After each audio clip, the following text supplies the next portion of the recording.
बिहार की सियासत में आज का दिन बहुत ही खास है क्योंकि आज बिहार विधानसभा आम चुनाव के दूसरे चरण का मतदान आज संपन्न हुआ।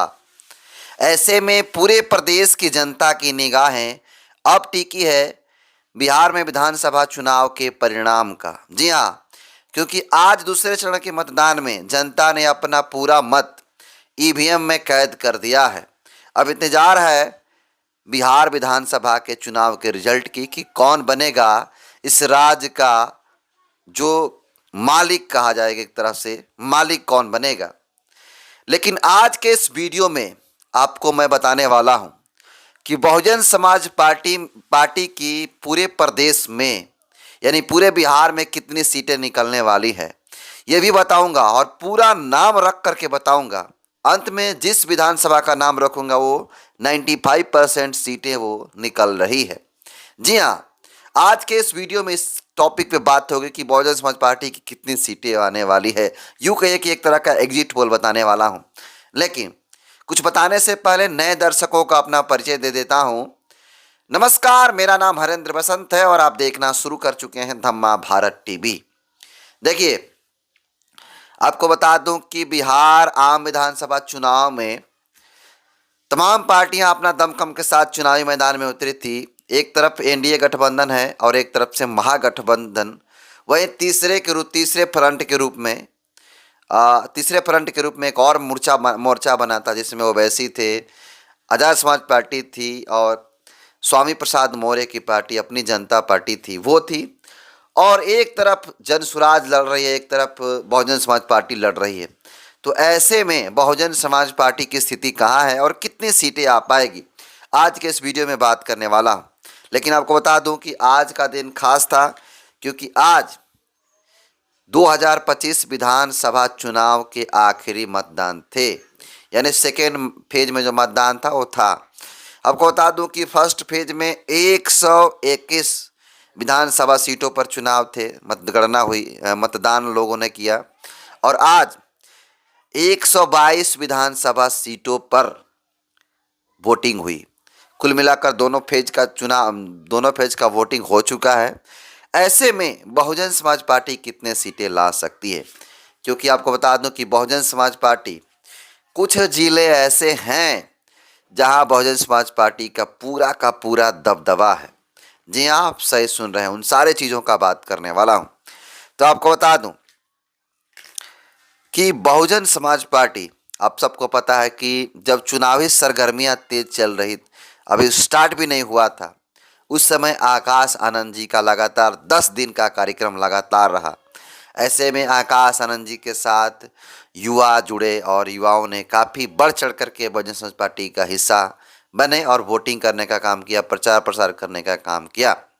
वहीं आपको बता दूं कि जब फर्स्ट फेज का मतदान हो रहे थे उस दिन यानी 6 नवंबर को बहुजन समाज पार्टी के सुप्रीमो बसपा बहन कुमारी मायावती जी 6 नवंबर को कैमूर भभुआ के जो हवाई अड्डा मैदान में वो आई थी और उसके बाद आपने तमाम चीज़ों को देखने का काम किया कि किस प्रकार से बहन जी की जनसभा में जो जनसैलाब था वो पूरा का पूरा उमड़ा हुआ था। और उस उमड़े हुए जनसैलाब को देखते हुए तमाम जो जातिवादी गठबंधन है उन सबको जो है पसीने आ रहे थे। जी हाँ, पसीने आ रहे थे, क्योंकि उतना भीड़ शायद वो अकेले किसी पार्टी में दम नहीं है वो उतनी भीड़ ला सकते हैं। जी हाँ, बसपा सुप्रीमो मायावती जी का रिकॉर्ड कहा जाता है कि मायावती खुद तोड़ती, उनको कोई दूसरा नेता अपने एक अकेले पार्टी अपने दम पर नहीं भीड़ इकट्ठा कर सकते हैं।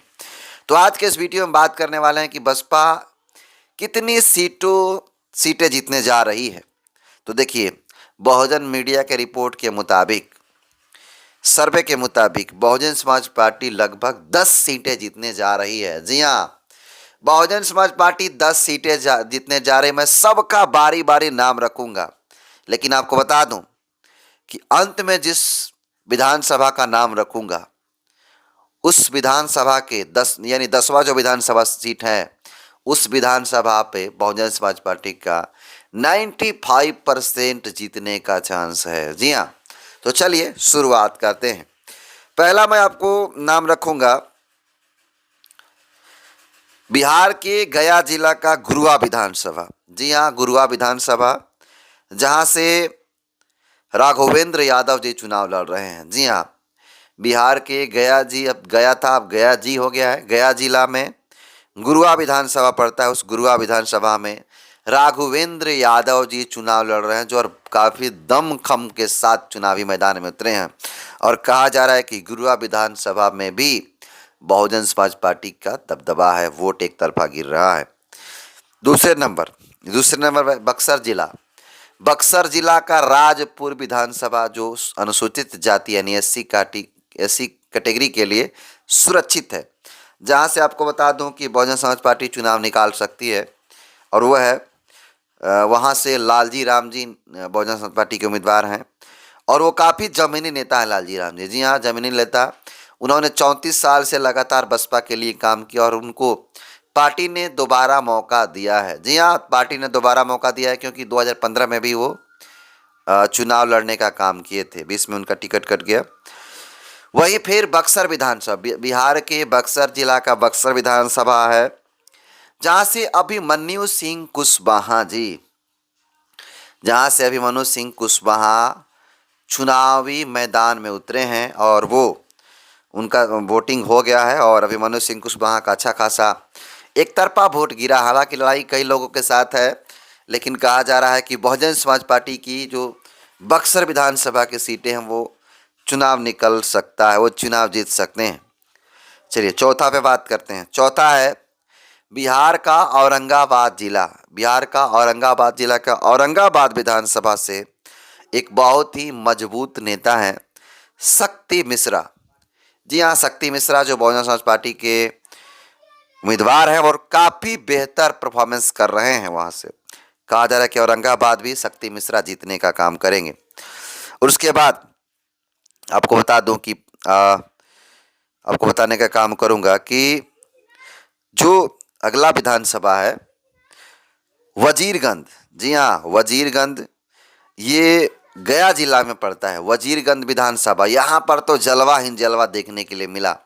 जब चुनावी रैलियां हो रही थी, चुनावी जनसभाएं हो रही थी, बाइक रैली हो रही थी, रोड शो हो रहे थे, उस समय वजीरगंज विधानसभा जो गया जिला में पड़ता है, वहाँ से बुनियार समाज से आने वाले चितरंजन कुमार हैं, जो काफ़ी मजबूती के साथ बहुजन समाज पार्टी के उम्मीदवार हैं और मजबूती के साथ चुनाव लड़े हैं।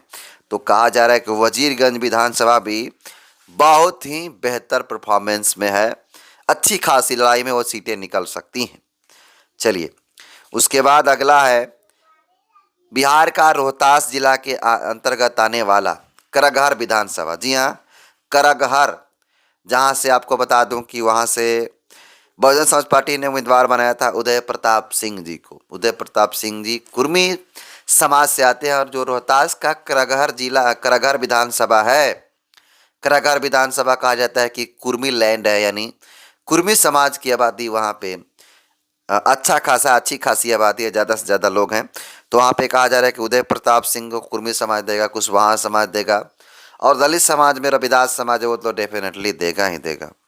तो ये कहा जा रहा है कि चुनाव निकाल रहे हैं उदय प्रताप सिंह, क्योंकि इनके साथ मुस्लिम समाज भी अच्छा खासा चुनावी मैदान में उतरे, मुस्लिम समाज भी सपोर्ट कर रहा है।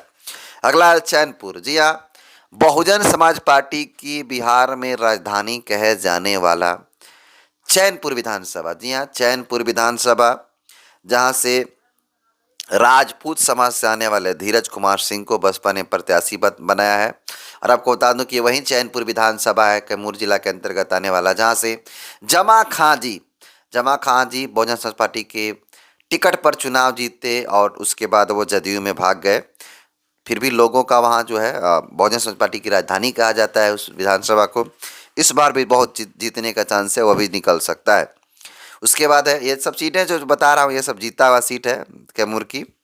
उसके बाद है भभुआ विधानसभा। जी हाँ, बिहार के कैमूर जिला जो भभुआ पहले कहलाता है, कैमूर कहलाता है, भभुआ विधानसभा, वहाँ से लल्लू पटेल यानी विकास सिंह उर्फ लल्लू पटेल जी को बहुजन समाज पार्टी ने उम्मीदवार बनाया है, बसपा से चुनाव लड़ा रहा है। तो ये विकास सिंह उर्फ लल्लू पटेल ये काफ़ी बेहतरीन शख्स हैं और इनका खुद का अपने चेहरे पर, अपने फेस पे भी इनको अच्छा खासा वोट मिलने वाला है। हालांकि वोटिंग हो चुकी है, वोट दिए हैं लोग। और ये एग्जिट पोल जो है यहाँ से विकास सिंह उर्फ लल्लू पटेल भी निकाल रहे हैं चुनाव बसपा से। आपको बता दूं कि 9 नंबर पे है मोहनिया विधानसभा। जी हाँ, एससी कैटेगरी के लिए सुरक्षित है, जो कैमूर जिला के अंतर्गत आता है मोहनिया विधानसभा, जहां से बसपा ने ओम प्रकाश दीवाना, ओम प्रकाश नारायण, ओम प्रकाश दीवाना जो बिरहा सम्राट के नाम से मशहूर हैं, ओम प्रकाश दीवाना चुनाव निकाल रहे हैं। और उसके बाद आपको बता दूं कि ओम प्रकाश दीवाना के चुनाव प्रचार प्रसार में शिल्पी राज और अन्य बड़े बड़े स्टार आए, हालांकि उनका दबदबा है। वहाँ से आपको बताने की कोशिश करूंगा कि ओम प्रकाश दीवाना जहाँ से चुनाव लड़ रहे हैं, वहाँ से आज़ाद समाज पार्टी के प्रत्याशी थी कमला जगन्नाथ, उनका नामांकन रद्द हो गया है। आरजेडी के प्रत्याशी थे, उनका भी नामांकन रद्द हो गया है। तो ऐसे में वहाँ पे लड़ाई संगीता कुमारी बीजेपी से हैं, उनसे लड़ाई है, और बीएसपी से है, बाकी सब हवा में है। और अंत में जो बताने जा रहा हूँ 10वां विधानसभा, आपको बता दूं कि जहां से मैंने कहा कि 95% चुनाव जीतने का चांस है। और आपको बता दूं उस विधानसभा का नाम है रामगढ़ विधानसभा, जो कैमूर जिला के अंतर्गत आता है। और रामगढ़ विधानसभा से बहुजन समाज पार्टी के सबसे दमदार नेता, मजबूत नेता पिंटू यादव उर्फ सतीश यादव जी हैं, क्योंकि सतीश यादव कहा जाता है कि बहुत ही मजबूती के साथ चुनाव लड़ रहे हैं। सतीश यादव को बता दूं कि सतीश यादव एक ऐसा नेता है जो सच में असली मायने में पीडीए जो अखिलेश यादव बोलते हैं ना, उस पीडीओ को लागू किया है रामगढ़ विधानसभा में, जहाँ पे दलित, पिछड़ा, अल्पसंख्यक तमाम जो समाज है खुल करके बहुजन समाज पार्टी के साथ है। और कहा जा रहा है कि 95%, कुछ लोग तो 100% कह देंगे, लेकिन मैं कहूँगा कि 95% चुनाव यहाँ से पिंटू यादव और सतीश यादव जीतने जा रहे हैं, इसको कोई रोक नहीं सकता है। कुछ ही मतों से पिछला बार वो हार गए थे, लेकिन इस बार का जो विधानसभा का चुनाव है, लोग काफ़ी जागरूक हो चुके हैं। इस बार सतीश यादव और पिंटू यादव जी को वोट देंगे और जिताने का काम करेंगे। बाकी मैंने 10 विधानसभा सीटों का नाम लिया, जिसमें बहुजन समाज पार्टी अपना चुनाव प्रसार करके अच्छा खासा मार्जिन वोटों से जीतने का काम करेगी। ये बहुजन समाज के एग्जिट पोल है। आपको बता दूं कि ये 10 सीटें हैं जहां बहुजन समाज पार्टी जीत सकती है। हालांकि ये सिर्फ 10 विधानसभा सीटें ही नहीं, इससे अधिक भी विधानसभा सीटें चुनाव निकाल सकती है बहुजन समाज पार्टी। ये देखने वाला बात होगा कि रिजल्ट में क्या आता है। बाकी ये 10 विधानसभा सीटें जहां जीतने का चांस सबसे ज़्यादा है। बाकी तमाम इन 10 विधानसभा सीटों को कैसे देखते हैं, क्या लगता है कि मैंने जो विधानसभा सीटों का जिक्र किया, ये विधानसभा सीटें निकल सकता है?